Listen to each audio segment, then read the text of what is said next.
Welcome to Storytimer. Serial killer Jeffrey Lynn Hand.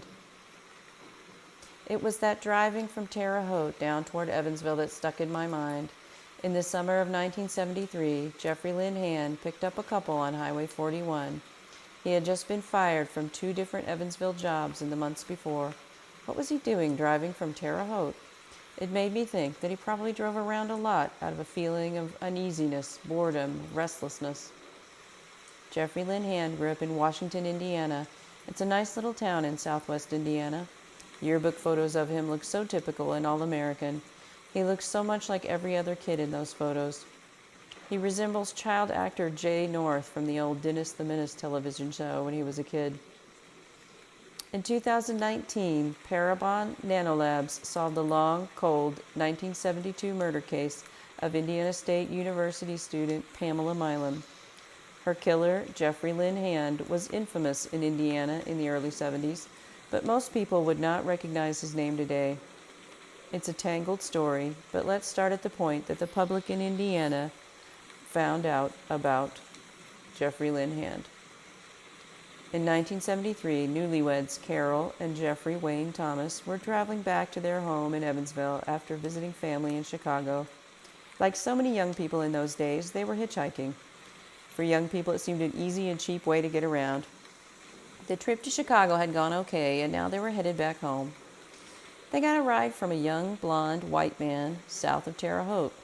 Jeffrey Lynn Hand said he lived in Gibson County, but he could take them all the way to Evansville, as it was not that much farther. They were very grateful.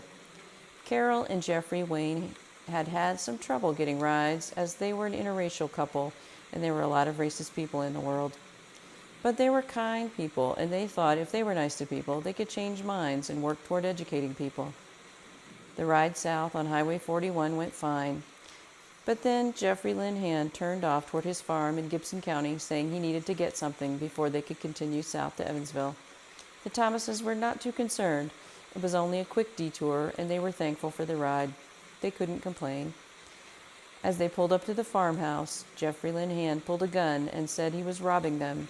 They laughed at first, thinking this was a joke. Hand fired the gun through the roof of his car. No one was laughing now. He told them he wanted money. The couple had $1.17 on them.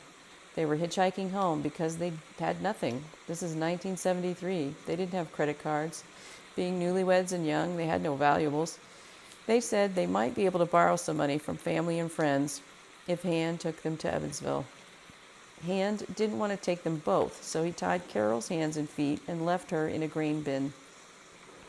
I don't think that Hand really wanted money. Maybe that was part of it. He had just been fired from his job at Cook & Sons. He also had a job not long at Whirlpool in Evansville. Both of those are pretty good jobs for the time. But he was fired from both of them. I think his primary motivation here was that he wanted to keep Carol for a while. To do that, he would need to get rid of her husband, Jeffrey Wayne Thomas. Hand did not take Mr. Thomas all the way to Evansville to get the money. Instead, he murdered him just a few miles away by shooting him and stabbing him in the chest. He also cut Mr. Thomas's throat. Hand then turned back toward Carol and the farm. Meanwhile, Carol had been struggling to free herself and managed to do so. She ran to the nearest farmhouse, and they called police. Police then had Carol take them back to the farm. Jeffrey Lynn Hand drove up just at that moment and was taken into custody. He later led police to the body of Mr. Thomas. Mr. Jeffrey Wayne Thomas was only 22 when he died. He and his wife, Carol, were just starting their lives together. They had plans and dreams that were taken away in an instant. Mr. Thomas was beloved by his community, family, and friends in Evansville, and people were in an intense state of grief and shock. They were also outraged. Mr. Thomas's brother, Willie Thomas, spoke out on behalf of the family, calling for peace in the community and peace between blacks and whites. Justice would not be fully realized. Jeffrey Lynn Hand would plead not guilty by reason of insanity. The jury did indeed find him not guilty by reason of insanity, and he was to be held for life in a state hospital. I hate to think that if his victims had been a white man and a white woman instead of a black man and a white woman, that the jury would have seen things differently. But it's hard not to think that. Jeffrey Hand would not stay in a mental institution for life, however. Due to an error by state hospital officials, he was released in August of 1976. Even with Carol Thomas bravely testifying against him in court, he was freed. Even with the severe brutality of the murder of Mr. Thomas, he was freed. Even though he had been violent while in custody and severely injured other inmates, he was freed. 1977 would see an explosion of young women being abducted and murdered in Indiana. Jeffrey Lynn Hand was, of course, not the only perpetrator.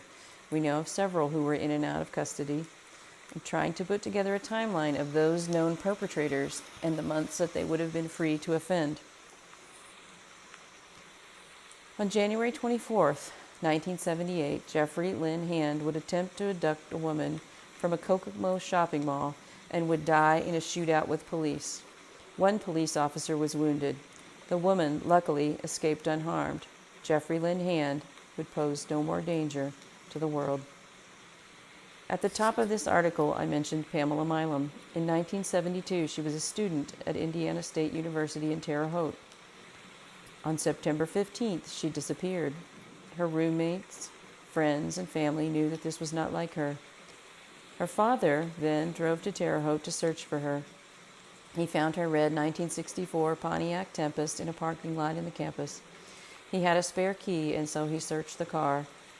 He found her body in the trunk.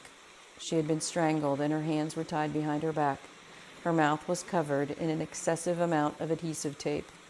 Investigators at the time did not believe that she had been sexually assaulted. They did seem to believe that her killer may have driven her car around quite a bit after abducting her, and they published a photo of it in an effort to get tips from potential witnesses. They were hoping someone may have seen who was driving the car. Her case would sadly go cold until 2019. Parabon Nanolabs would collect DNA from Jeffrey Lynn Hand's sons and make a 99.99% match. The details of how Pamela Milam was tied and strangled immediately made me think of Anne Harmeyer in 1977. Tragically, she also had her hands tied behind her back and was strangled. Could she be another victim of Jeffrey Hand? He was free in 1977, and he would be alive until January of 1978. Jeffrey Lynn Hand definitely murdered Pamela Milam in Terre Haute in September of 1972 when he was 23. He kidnapped Mr. and Mrs. Thomas and murdered Mr. Thomas in June of 1973 in Gibson County.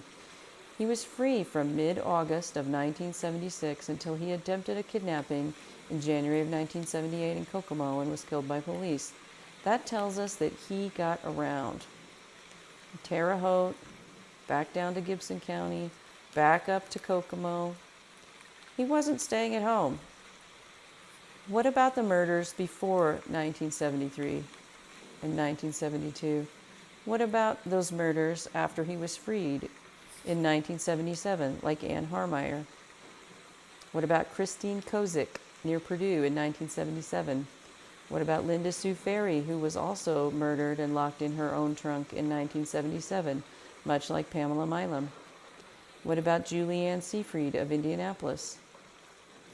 Did Hand kill Vicki Lynn Harrell in Bloomington in 1972? Did he kill college professor Anne Klein in the old courthouse in Evansville in January of 1973? There's no such thing as a part-time serial killer. They think about this all the time. Back to the scene of the kidnapping of Mr. and Mrs. Thomas. Jeffrey Lynn Hand had 2 cars at that farmhouse. Why did he have 2 cars? In 1973, he had a Chevy and a Pontiac, neither of which was very old. Were they stolen? He had been fired from 2 different Evansville jobs between March and June when he committed the Thomas murder. How was he affording 2 car payments? He had 2 guns on his person and a knife at the time of his arrest. What was with the trip back from Terre Haute? What was he doing up there? If he needed money and was out of work, why drive around like that? Did he commit other crimes like robbery? Many of the unsolved murders I mentioned above took place on college campuses or in college towns. If you were a restless serial murderer looking to abduct a young woman, a college town would present lots of opportunities. A young man hanging around on campus would not attract suspicion. College students regularly sit on steps or in hallways while waiting for their next class. They sit in their cars and pass the time if they're commuters. There are a lot of people just hanging out. It would have been easy to blend in. Hand could look just like a nice guy. In Christine Kozik's murder in 1977, at least 2 women reported a man trying to get into their car while they were leaving a bar. They got into their car, and then someone attempted to grab the door handle and get in and carjack them. Could that have been Jeffrey Lynn Hand? We know that Ted Bundy often found his victims in college towns. Perhaps there was a similar serial predator hunting victims in Indiana's college towns in the 70s. Again, Hand's known murders are of Pamela Milam in 1972 and Jeffrey Wayne Thomas in June of 1973. He was in custody after the Thomas murder until August of 1976 when he was freed on a technicality. Hand was then killed in a shootout with police in January of 1978 in Kokomo after he attempted the abduction of another young woman. I think a great many Indiana cold cases could be solved with the aid of that DNA sample from Parabon Nanolabs. My personal theory is that he is responsible for many more abductions and murders than we know about. There is no such thing as a part-time serial killer. This is all they think about.